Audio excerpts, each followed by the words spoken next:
কষ্টের তুলনায় আমরা মুসলমানরা কিছুই করি না।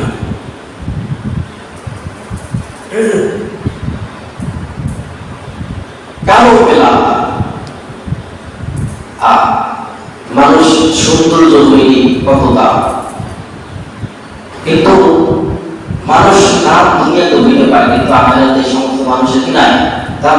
সৌন্দর্য হয়ে যদি তার কিন্তু পীড়া থাকে, দিন না থাকে, ধর্ম না থাকে, ইসলাম না থাকে, আমল না থাকে, ঈমান না থাকে, এই ব্যক্তি যত বড় টাকা পয়সা বলা হোক, যত বড়ই মাতবর হোক, নেতা হোক, এমপি হোক, মন্ত্রী হোক, ব্যারিস্টার হোক, জজ হোক, যাহা কিছু হোক না কেন, আল্লাহর দরবারে 2 পয়সারও বিলাই দাম নাই। বেলালের ভিতরে ছিল কি আল্লাহ তাআলা প্রেম, ইশক, নবী আলাইহিস সালাতু ওয়াসালামের মহব্বত বেলালের ভিতরে ছিল। এই জন্যই বেলাল কালা হইতে পারে, কিন্তু বেলাল কালা হওয়া সত্ত্বেও আমার মালিকের দরবারে সবথেকে দামি হয়ে গেছে।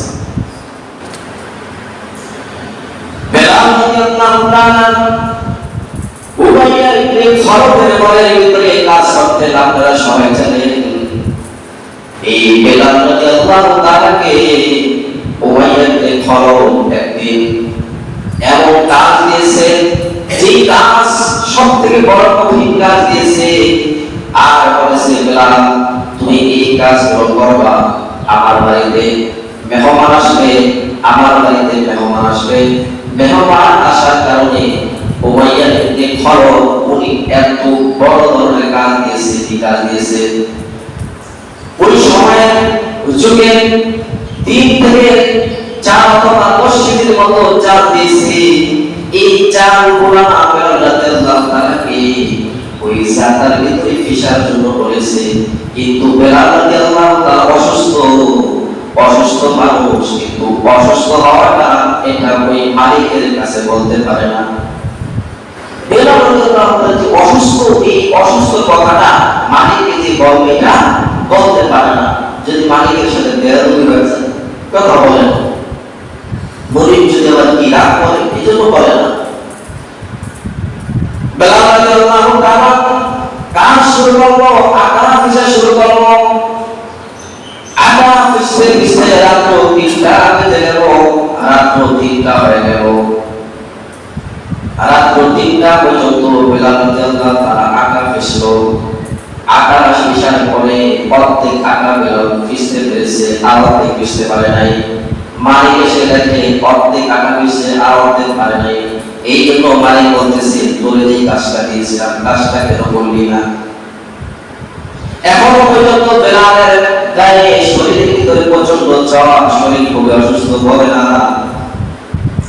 এভাবে বেলাল রাদিয়াল্লাহু তাআলা যখনই উমাইয়াকে খবর বারবার তার সাথে এই ধরনের আচরণ করতেছে, তখন বেলাল রাদিয়াল্লাহু তাআলা বললেন, রানী আমি অসুস্থতা থাকার কারণে আমি আটাগুলো সব বুঝতে পারি নাই।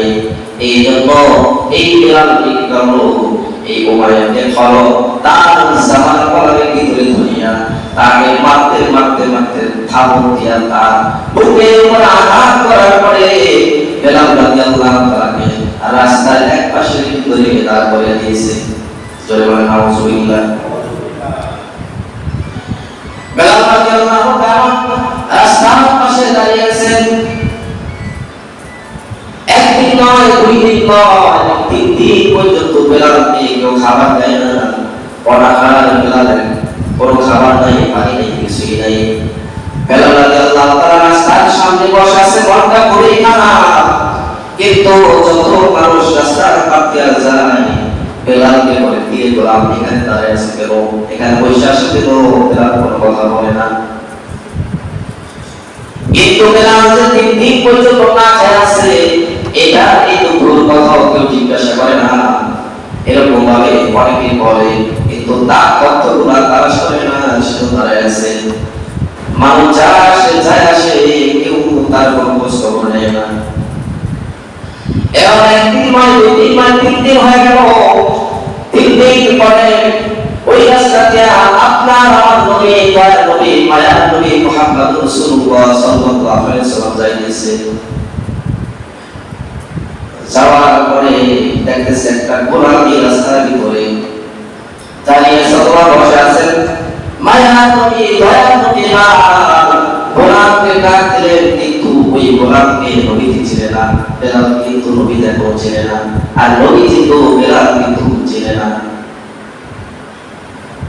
নবীকেও বেলাল চিনে না, আর নবীও বেলাল চিনে না। এবার দয়াল নবী বেলাল রাদিয়াল্লাহু তাআলার সামনে এসে বললেন, তোমার কি হয়েছে তুমি বলো, তোমার ভাই কোথায়, তোমার পরিচয় কি? তখন বেলাল রাদিয়াল্লাহু তাআলা ওই ঘটনাগুলো কইলা বলতেছে। আর মায়া নবী পয়গম্বর নবী সাল্লাল্লাহু আলাইহি ওয়াসাল্লামকে দেখতে এত সুন্দর, ওই বেলাল রাদিয়াল্লাহু তাআলা তার চেহারা দিকে তাকিয়ে আছে। আর সে বলতেছে, বেলাল বলতেছে, এটা কোনো এমন সাধারণ কোনো মানুষ নয়, এমন কোনো সাধারণ কোনো মানুষ নয়, এর ভিতরে আল্লাহ তাআলা এত নূরের ঝলক দিয়েছে, এই মনে হয় অন্য রকম একটা মানুষ হবে। সুবহানাল্লাহ। এবার আল্লাহ পয়গম্বর বেলাল রাদিয়াল্লাহু তাআলা এই খোঁজ খবর নেওয়ার পর যখন বেলাল বললে, আমি একদিন নয় 3 দিন পর্যন্ত না খেয়ে এখানে উপবাস অবস্থায়, আমি এক মালিকের বাড়িতে কাজ করি, ওই মালিক আমাকে এমন জোরে আঘাত করেছে, আমাকে অক্ষত করেছে, আমাকে লাঠি মেরে এই জায়গার ভিতরে রেখেছে, আমি এই জায়গার ভিতরে পড়েছে, আমাকে কেউ কোনো গোসল করায় না। আল্লাহ পয়গম্বর এবার কি করলেন, পয়গম্বর এই ব্যক্তির সামনে, এই বেলালের সামনে অনেকক্ষণ পর্যন্ত তার খোঁজ খবর নেয়, কিন্তু অন্য মানুষগুলো আসে, কিন্তু তার সামনে গেছে না, তার সামনে একটু সময় নেয় না। যতক্ষণ সময় মায়া নবী দয়া নবী পয়গম্বর নবী সাল্লাল্লাহু আলাইহি ওয়াসাল্লাম সময় দিল, কিন্তু অন্য মানুষ শুধু আয়েশা কথাগুলো শুনতে চলে যায়, কিন্তু দয়া নবী অনেকক্ষণ বৈশা বেলালের খোঁজ খবর নেয়। সুবহানাল্লাহ। কেমন দয়া দেন। এবার বেলাল রাদিয়াল্লাহু তাআলা যখন শুনলেন, বেলাল রাদিয়াল্লাহু তাআলা খোঁজ খবরের কথা যখন এই দয়ার নবী শুনলেন, শোনার পরে এবার দয়ার নবীজি তার খোঁজ খবর নেওয়ার পরে, কথাগুলো শোনার পরে যখন চলে যাচ্ছেন, তখন এই বেলাল ডাকতে বলি, কি ব্যাপার, কি ব্যাপার, আপনি চলে যাচ্ছেন? আপনার কাছে আমার দুঃখের সুখে কথা বললাম, আমার দুঃখের কথা বললাম, আপনি একটা কোনো সমাধান দেখলেন, আপনি চলে যাচ্ছেন। এবার আল্লাহর পয়গম্বর এই কথা শোনার পরে পয়গম্বর আর তার কথা শুনতে আসে না। বেলাল রাদিয়াল্লাহু তাআলার কথা তো আগে শুনছি, এবার সে কি বলবো, দৌড়ায় তার বাড়িতে চলে যাচ্ছে। সুবহানাল্লাহ। আল্লাহ পয়গম্বর তার বাড়ির ভিতরে চলে গেছে, যায়া বলতেছে, ইয়া আয়েশা এখানে আসো, তাড়াতাড়ি আসো, তোমার সাথে কথা আছে, ঘরের ভিতরে কোনো খানা পিনা আছে কিনা। আল্লাহ পয়গম্বর বলে, ঘরের ভিতরে কোনো খানা আছে কি? আয়েশা রাদিয়াল্লাহু তাআলা বলেন, ইয়া পয়গম্বর ঘরের ভিতরে তেমন কোনো খাবার নাই, তবে পাশের বাড়ির মানুষ কি করছে, 1 গ্লাস দুধ আপনার জন্য আর 2টা খেজুর খুরমা আপনার জন্য দিয়ে গেছে, এই খাবারই আছে। সুবহানাল্লাহ বলেন। আয়েশা রাদিয়াল্লাহু তাআলা বলছে, এই ঘরের ভিতরে শুধুমাত্র 1 গ্লাস দুধ আর 2টা খুরমা খেজুর আছে, আপনি ওগুলা খেয়ে নেন। যখনই আল্লাহর পয়গম্বর হাতে দিলেন, আল্লাহর পয়গম্বর তখন ওই কালো বেলালের ঘটনাগুলো আয়েশা রাদিয়াল্লাহু তাআলার কাছে বললেন। আয়েশা রাদিয়াল্লাহু তাআলা ঘটনা শোনার পরে তার চোখ থেকে টকটক করে পানি বেরিয়ে গেল, বলতেছে। আর এইদিকে মায়ার নবী দয়ার নবী 3 দিন পর্যন্ত সে উপবাস করে কিছু খায় নাই। আয়েশা রাদিয়াল্লাহু তাআলা বললেন, ইয়া রাসূলুল্লাহ, ইয়া হাবিবাল্লাহ, এই যে গ্লাস দুধ আর এই যে খুরমা খেজুর আপনি আগে খেয়ে নিন। আল্লাহর পয়গম্বর বলেন, না আয়েশা, ওই যে একটা গোলাম আজকে 3 দিন পর্যন্ত বাকি আছে, ওই গোলামটাকে আমি নিজ হাতে খাওয়াইবো, তারপরে যদি থাকে তাহলে আমি খাইবো। সুবহানাল্লাহ। এবার আল্লাহ পয়গম্বর এই এক গ্লাস দুধ আর এই খুরমাকে নিয়ে বেলালের নিকটে এসে বেলালকে যখন এক গ্লাস দুধ খাওয়াইলেন আর খুরমাকে দুধ খাওয়াইলেন, সেই সময়ের দুধের ভিতরে কোনো ভেজাল ছিল না, সেই সময়ের দুধের ভিতরে কোনো ভেজাল ছিল না। এখন বর্তমান দুধের ভিতরে 10 কেজি দুধের ভিতরে 2 কেজি পানি দেয়, কথা বলে ঠিক না? কিন্তু সেই সময়ে ওই দুধের ভিতরে কোনো ভেজাল ছিল না। এবার দুধ পান করলেন, খেজুর খাইলেন, খাওয়ার পরে তার শরীরে একটু তরুতাজা হইল, তার শরীরে একটু বল আসলো। এবার আল্লাহর পয়গম্বর বলতেছে, বেলাল, তোমার নাম বেলাল, তুমি কোথায়, তোমার ঘর কোথায়, তুমি কোন মালিকের কাজ করো? এবার বেলাল রাদিয়াল্লাহু তাআলা বলতেছে, আমি ওই মালিকের কাজ করি, ওই মালিকের গোলাম। এবার বেলাল রাদিয়াল্লাহু তাআলা বলতেছে, আপনি এই কথা জিজ্ঞাসা করলেন কেন? আপনি এই কথা জিজ্ঞাসা করলেন কেন? মালিকের কথা জিজ্ঞাসা করলেন কেন? তখন আল্লাহর পয়গম্বর তিনি বলতেছে, বেলাল রে, যে ঘরের ভিতরে তুমি কাজ করো, যে আকাশ ফিসার কারণে যে মালিক তোমাকে গ্রহণ করেছে, রক্ত রঞ্জিত করেছে, তোমার জামা খুলে দিয়েছে, তোমাকে আঘাত করেছে, সেই ঘরে আমাকে নিয়ে যাও। ওই ঘরে আমি তোমার কাজগুলো আমি দয়া নবীজি করে দেব। সুবহানাল্লাহ। এবার আল্লাহ পয়গম্বর সেই মালিকের ঘরের ভিতরে গেলেন। মালিকের ঘরের ভিতরে যাওয়ার পর এবার আল্লাহ পয়গম্বর বেলাল রাদিয়াল্লাহু তাআলার শরীরে যখন হাত দেয়, তখন দেখতেছে বেলালের শরীরে প্রচন্ড জ্বর, বেলাল কাঁপতেছে। আল্লাহ পয়গম্বর বলেন, বেলাল, আল্লাহ পয়গম্বরের একটা চাদর ছিল, এই চাদরটা আল্লাহ পয়গম্বর গায়ের থেকে খুলে বেলাল রাদিয়াল্লাহু তাআলাকে বললেন, তুমি এই চাদরটা গায়ে দিয়ে ঘুমে যাও, এই চাদরটা গায়ে দিয়ে ঘুমে যাও। তখন বেলাল রাদিয়াল্লাহু তাআলা চাদরটা গায়ে দিয়ে ঘুমে গেল। এমন ভাবে ঘুমাইতেছে, সুবহের সাদেক পর্যন্ত বেলাল ঘুমায়।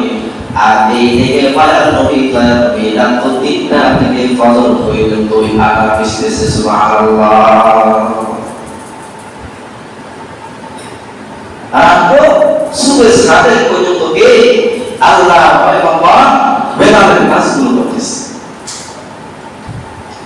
বেলাল রাদিয়াল্লাহু তাআলা যখনই সুবহের সাদেক হয়ে গেল, আযানের সময় হয়ে গেছে, বেলাল রাদিয়াল্লাহু তাআলা ঘুম থেকে গেল।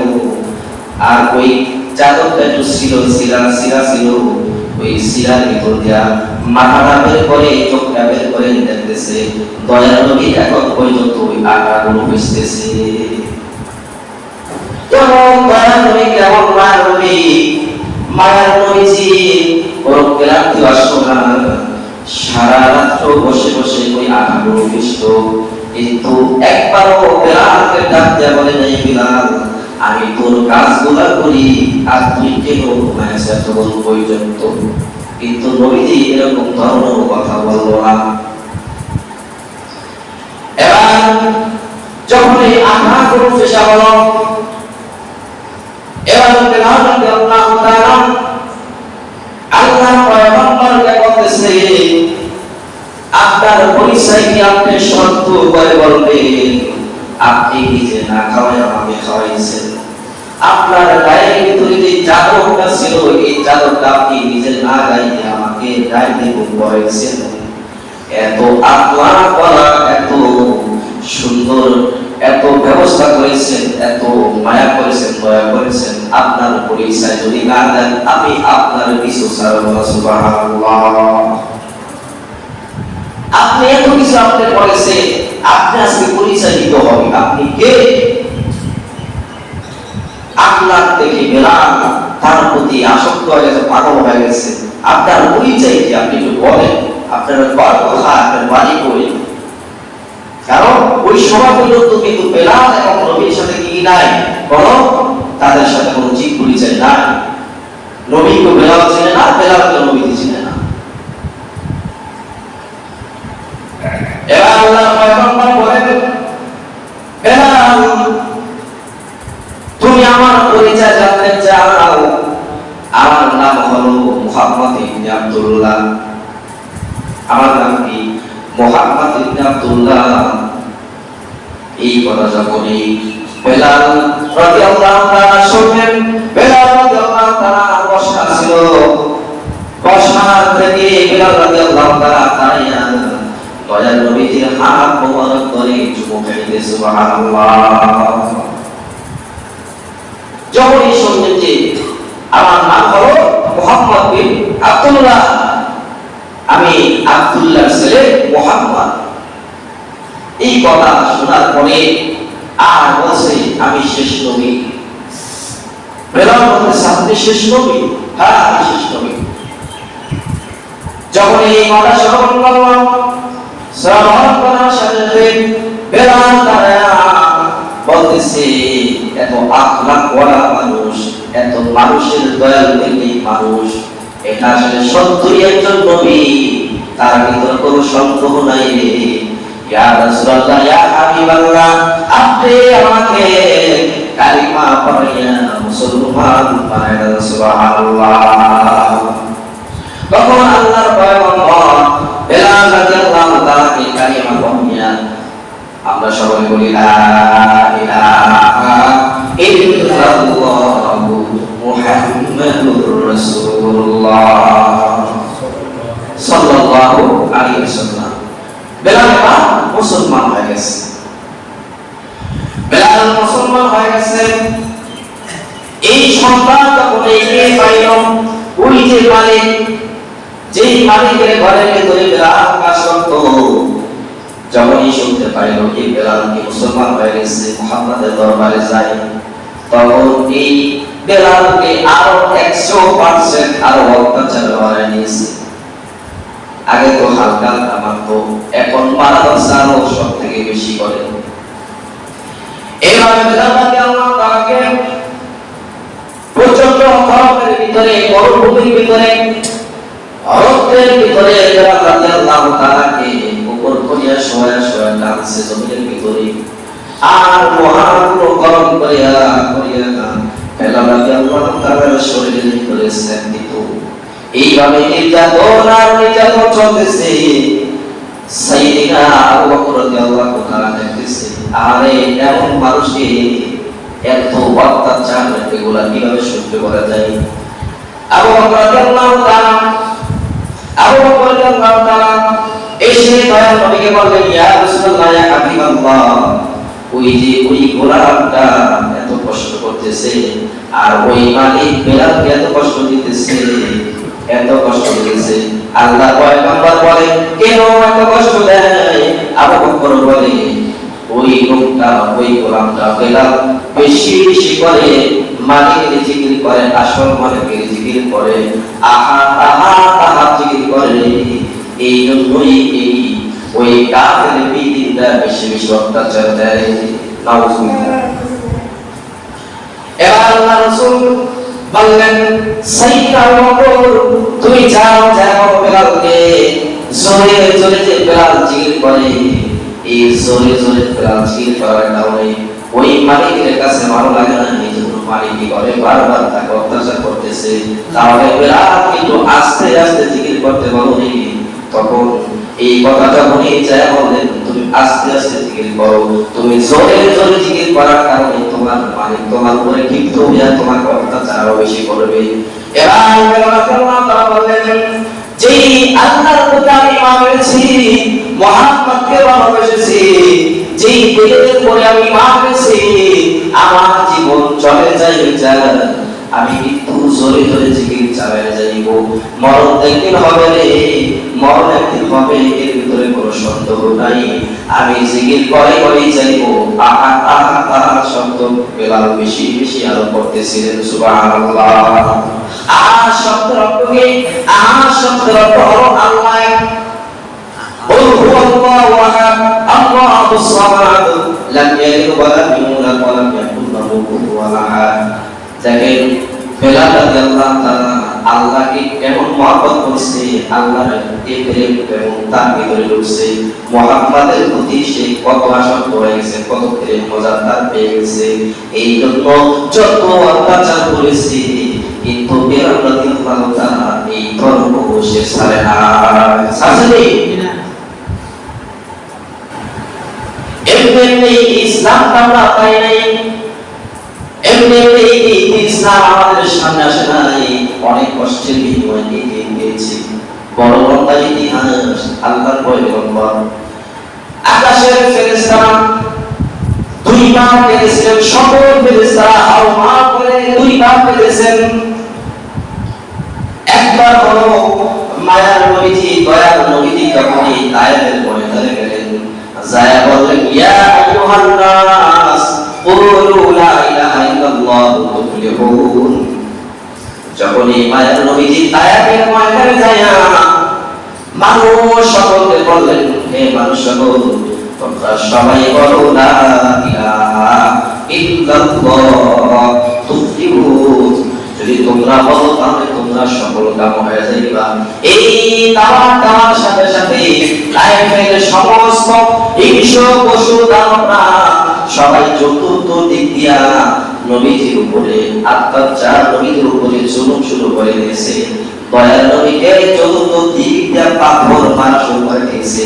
তাহলে এই আমরা ইসলাম পাইতে পাই নাই, তাহলে কষ্ট বিনিময়ে জান্নাত অর্জন করতে হবে। যদি কষ্ট ছাড়া জান্নাত অর্জন করতে চান এটা কঠিন, ভালো হবে না, হবে কি? তাহলে এই ঘটনা আল্লাহ তাআলা আবার আগামী সপ্তাহে বাঁচিয়ে থাকি, তাহলে আগামী সপ্তাহে বলবো ইনশাআল্লাহ। তাহলে দেখেন বেলাল রাদিয়াল্লাহু তাআলা কষ্ট করেছেন, বেলাল রাদিয়াল্লাহু তাআলা রক্তের বিনিময়ে ইসলাম কায়েম হয়েছে নাকি?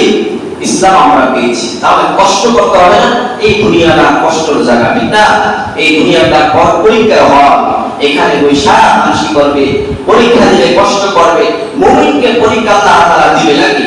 মুমিন পরীক্ষা না দিয়া জান্নাতে ঢুকতে পারবে না, পাস করা লাগবে। তাহলে যদি আমরা সেই বেলালের মতো ইমানদার না হই তাহলে এই ইমানের কোনো দাম নাই, আছে নি?